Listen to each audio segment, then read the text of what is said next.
大家好，歡迎收睇我嘅8日7夜北海道 Vlog。影片會分成8段，詳細咁講解我8日嘅北海道行程。今次我哋北海道係自駕遊，喺香港只需要申請國際執照就可以噶啦。北海道同香港嘅時差大概差1個鐘頭，由香港出發大約4個半鐘就可以到達噶。北海道嘅天氣大概4度左右啦，喺窗口望出去嘅雪呢都其實未融得晒嘅。咁我哋一落機呢，就跟住指示牌啦，咁上面寫住租車服務嘅方向向前行，咁見到個 lift 呢，就搭落去1樓。基本上所有嘅租車公司呢，大部分呢都係喺1樓嘅位置。出咗 lift 之後呢，一直行呢，就會見到一排嘅租車公司啦。如果有睇開我哋大阪自駕遊呢，上次我哋就係用 Times 嘅，咁今次呢，我哋就揀咗另外一間嘅租車公司啦。咁佢個名就叫 Budget。咁過到去呢，我哋就攞飛啦，輸入翻個人數，揀國際航線，咁再輸入翻自己個租車嘅名就可以噶啦。張飛呢就有寫要喺邊一度集合啦。咁今次呢一格呢，就係我哋嘅 shuttle bus 啦。咁司機呢就會直接車我哋去攞車嘅地方。入到去呢，就可以等叫號啦，辦理下租車嘅手續就可以噶啦。咁都喺度提大家啦。咁因為我哋3月份去呢，都會仲有落雪嘅，所以我哋就租嘅車呢，都已經換咗雪胎噶啦。咁我哋今日第一日嘅行程呢，就會先出發去小樽，由新千歲機場去小樽大約1小時15分鐘嘅車程。咁我哋第一站呢，當然要醫飽肚先啦。第一站呢，我哋就去到食和牛啦。今次嚟到和牛黑澤呢一間，喺上網睇呢係小樽必食之一。佢入邊最出名呢，就係佢嘅壽喜燒同埋呢個神戶牛啦。咁我哋今次呢，就叫咗呢個神戶牛嘅壽喜燒套餐啦，同埋呢一個嘅炸牛扒嘅套餐嘅。首先出場嘅就係呢個炸牛扒嘅套餐，佢個牛呢，其實真係非常之靚，佢嘅脂肪比例係非常之均勻，同埋佢出邊嗰個皮呢，係真係超薄咯，炸到。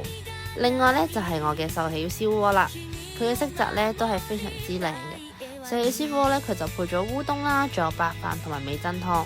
呢個套餐呢，真係超級滿足。另外小食仲叫咗個白飯魚。壽喜燒另外一個靈魂呢，就係佢嘅蛋漿啦，撈埋蛋漿呢，食落去嘅口感呢，真係非常之滑啦，同埋入口即溶。另外炸豬扒呢，就可以自己控制個熟度啦，咁我哋就輕輕兩邊煎一煎咁就 OK 噶啦。佢呢個炸牛扒呢，真係非常之好食，最重要呢係佢個粉呢，真係整到好薄好薄。今次我哋呢餐就大概食咗港紙950蚊啦。食飽咗之後呢，我哋就嗱去酒店 check in 啦。今次我哋入住呢一間酒店叫做 OMO5，我都唔知係咪咁讀。佢隔離呢就有個停車場嘅，入住嗰陣時呢同酒店講呢，咁就唔需要俾任何錢噶啦。check in 完之後呢，就俾大家睇下個 room tour 啦。一入到去呢，就見到有3道門。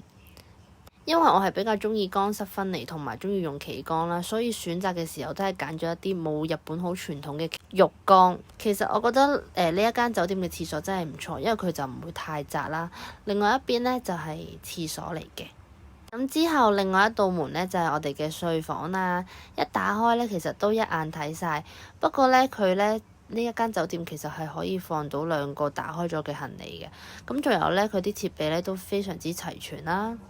佢嘅空間感呢都係非常之大嘅。咁我哋放好行李之後呢，就出發咗去小樽運河啦。咁我哋當日去嘅時候呢，就冇呢個放燈嘅環節啦，因為放燈嘅環節呢，正常就係2月先會有嘅。咁但係其實夜晚呢個運河都冇乜打卡嘅地方啦。咁我發現另外一邊呢，係有啲靚靚嘅燈飾可以影下相嘅。咁大約行5分鐘呢，就會見到呢條河仔㗎啦，大家都可以過嚟打下卡啦。小樽嘅夜晚鋪頭呢，基本上好早就收咗工，大概7點鐘呢，大部分都關門㗎啦。咁所以呢，咁我哋就最後就去咗羅神買咗少少嘢之後就返酒店啦。下一集我哋一早就會出發去三角市場，仲會參觀威士忌廠。如果想知道更多北海道嘅資訊，就記得關注我啦。唔係嘅話，我好快就會唔見咗㗎啦。關注心心再見。Hello， 大家好，今日呢係我哋第2日嘅北海道之旅。原先呢，我哋一朝早呢應該直接過去三角市場嘅，咁但係呢，一啲網民話呢，有一間嘢就平過三角市場嘅1倍啦。咁呢個名就叫做南津市場啦。咁佢9點鐘就開門啦，咁我哋嗰陣時大約9點半呢就到達咁佢呢一個市場呢，就比較多本地嘅市民啦，不過佢嘅嘢呢，就真係平過三個市場嘅一半。佢入邊呢，有一啲熟食呢，都比較平嘅，咁大概幾百嘢呢，就可以試到噶啦。另外入到去嘅時候呢，佢入邊有一啲海鮮啦，亦都有一啲魚生嘅。我見到佢入邊呢啲毛蟹呢，都只係5300円就係一隻，大概港紙440蚊就有。但我諗呢一邊呢，應該係冇得坐低食嘅。咁再行去另一邊呢，就會見到啲魚生啦，望落去呢，其實就幾新鮮啦。咁佢嘅價錢呢，都係好平嘅，大概700円呢，就買咗一條咁大嘅三文魚，即係35蚊港紙咋。咁但係基於我哋冇得喺度食嘅話呢，所以就最後尾都係去翻三角市場。咁喺南津市場一出門口就會見到間 coffee shop 啦。咁我哋咧就叫咗一杯朱古力咖啡啦，咁佢個朱古力味咧就好濃郁嘅，反而相比咖啡味就少啲。咁佢隻咖啡豆其實佢隻味咧都幾特別嘅，大家可以不妨試一試。咁泊低咗啲車之後咧，就去咗出發三角市場啦。相比喺南津市場咧，三角市場就好多人。咁入邊咧全部多數都係一啲鮮活嘅海鮮啦。亦都有其他嘅唔同嘅魚生啦、刺身啦，咁相比之下呢一邊呢就比較多遊客同埋本地嘅旅客。咁我哋今次呢就主要食佢一間好出名嘅當飯，就係呢間一波食堂啦。咁我哋當日去到大約11點左右啦，過到嚟呢，第一時間一定要攞飛先，因為真係好多人排隊啊。佢嘅價錢都幾實惠，大概揀4樣刺身嘅話呢，咁都係3520円嘅啫。咁如果冇寫價錢呢，就要詢問店員當日嘅價錢。我哋大概等咗1個鐘呢，終於入到去啦。因為其實佢鋪頭呢比較少位，所以等得比較耐。咁今次我哋就嗌咗一個海膽拼魚子，我覺得呢一個係必試咯。咁另外再叫多個4品嘅當飯又。另外呢，店員仲推介我哋試呢個八角魚刺身，即係未見過，亦都未試過，所以就叫咗嚟試下啦。咁佢嘅口感呢，同一般嘅刺身就唔同嘅，好爽口，好彈牙啦，一啲都唔似係食緊魚類咯。如果大家呢都可以叫一叫呢個刺身嚟食下，呢個都幾推介。另外呢，佢北海道嘅蟹肉真係好好食，食落去好實淨，好有蟹味。再試埋佢嘅吞拿魚，反而吞拿魚就冇乜特別，同其他都係一樣嘅。咁我哋就食咗600蚊港紙啦，咁我覺得就見仁見智啦，但係我覺得600蚊真係超級抵。跟住喺我哋行緊嗰陣時，原來八角魚係咁嘅樣㗎。三角市場對面一出呢，正就會見到一間東粒鋪頭啦。咁呢一間東粒鋪頭呢，喺北海道都好出名嘅。香港亦都有分店，不過成日都要排隊，同埋好快就買晒。咁今次我哋就試下呢個紅莓冬甩啦，同埋另外朱古力脆脆嘅。佢呢一邊呢，攞走嘅話呢，會相對貴少少嘅。佢個冬甩呢，真係好伊人，好糯米。食飽之後呢，我哋就係去威士忌廠啦。咁呢一間威士忌廠呢，佢平日呢係收4點嘅，所以建議大家呢可以預早少少去到。佢嘅博物館咧係唔需要預約嘅，但另外一間咧係一定要預約先可以入到去。咁我哋今次咧冇預約，所以淨係去到佢嘅博物館啦。Nikka 咧就創立於1937年啦，係北海道嘅第一間酒廠嚟嘅。咁佢嘅museum咧全部入邊都係擺一啲好耐歷史嘅酒啦，亦都已經有好多支停產咗嘅酒啦。入邊咧仲有一啲少少嘅區域咧係可以俾你吸紀念品嘅印章，咁大家不妨咧都去整一個，因為其實佢整完出嚟咧其實係好靚嘅，係成個 whisky 嘅酒廠嘅一個圖片咯，都可以去試下。咁我哋行到入邊咧就會見到一個大蒸餾啦，咁佢前面咧就可以俾大家去品酒嘅。佢入邊有一支酒咧，就係蒸餾所嘅限定，係10年嘅，咁大家就一定要去試嗰個啦。咁其他咧就可以揀翻自己嘅味道啦。咁我哋今次咧就揀咗2款啦，就係呢個蒸餾所10年啦，同埋另外一款比較重vanilla味嘅whisky 嘅。咁揀完之後呢個 bartender 咧就會現場咧幫你去倒出嚟啦。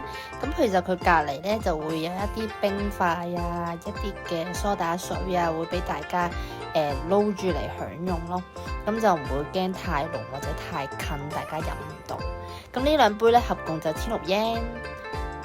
咁因為我哋嗌咗1人1杯啦，咁其實都大家都飲唔晒，所以最好飲唔到嘅就嗌1杯就可以。另外呢一邊呢，就係仲有間博物館嘅，不過就需要預約先入到去嗰間。咁我哋今次就冇預約。咁最後呢，我哋就去咗佢嘅手信店啦，買咗少少佢哋嘅出產嘅嘢啦。咁我覺得呢個朱古力豆呢係真係要試嘅，大家。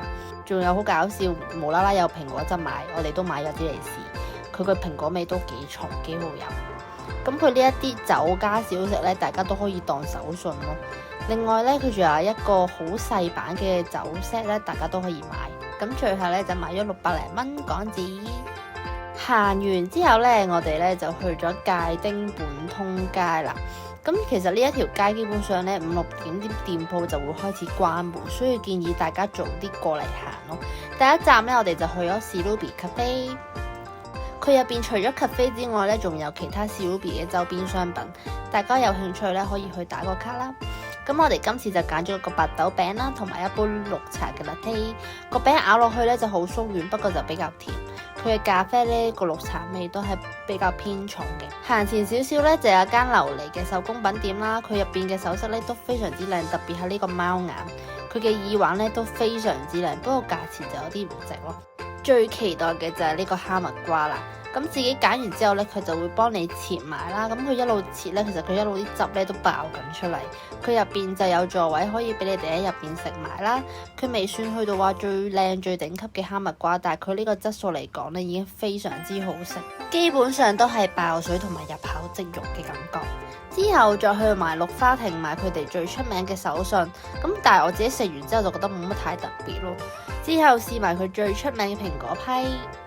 咁行到附近呢，就見到間專賣筷子嘅店鋪啦，佢入邊呢就好多款式，唔同長度、粗幼都有。咁最緊要呢，佢可以免費刻字，其實大概等15分鐘呢就可以翻去拎噶啦。不過唔知係咪寫咗自己嘅名呢？我想講真係幾好食噶呢對筷子，所以用嚟做手信都真係唔錯。呢一條街嘅最後面呢，佢有間音樂盒嘅妙思吟啦，咁佢入邊呢2層全部都係賣音樂盒嘅，各式各樣唔同嘅款都可以配唔同嘅音樂。不過最後呢都冇買翻去，因為佢價錢都比較貴。過嚟打下卡啊都幾好嘅。最後到晚餐嘅時間，咁我哋出翻去運河橋食拉麵啦。呢一間真係有啲驚喜，因為佢並唔係米之前推介一啲好人氣嘅拉麵店，而係比較似小店之類嘅。自動售賣機賣完落單之後呢，我哋叫咗一個味噌拉麵同埋醬油拉麵。咁店鋪唔大啦，大約8個位左右。但係我覺得佢呢一間真係好好食咯，比一啲好出名嘅拉麵店都仲好食。佢湯唔會太油，但係好濃味。佢嘅麵條同其他拉麵都係唔同，硬身啲之餘有咬口同埋有彈性。呢個拉麵呢，我真係十分之推介。另外仲有一間好推介嘅嘢呢，就係羅神嘅名物啦。佢呢一個真係可以直接沖，真係超級好食。下一集帶大家去食平價omakase，同埋去百之戀人，再去食米芝蓮3星嘅餐廳。下集見。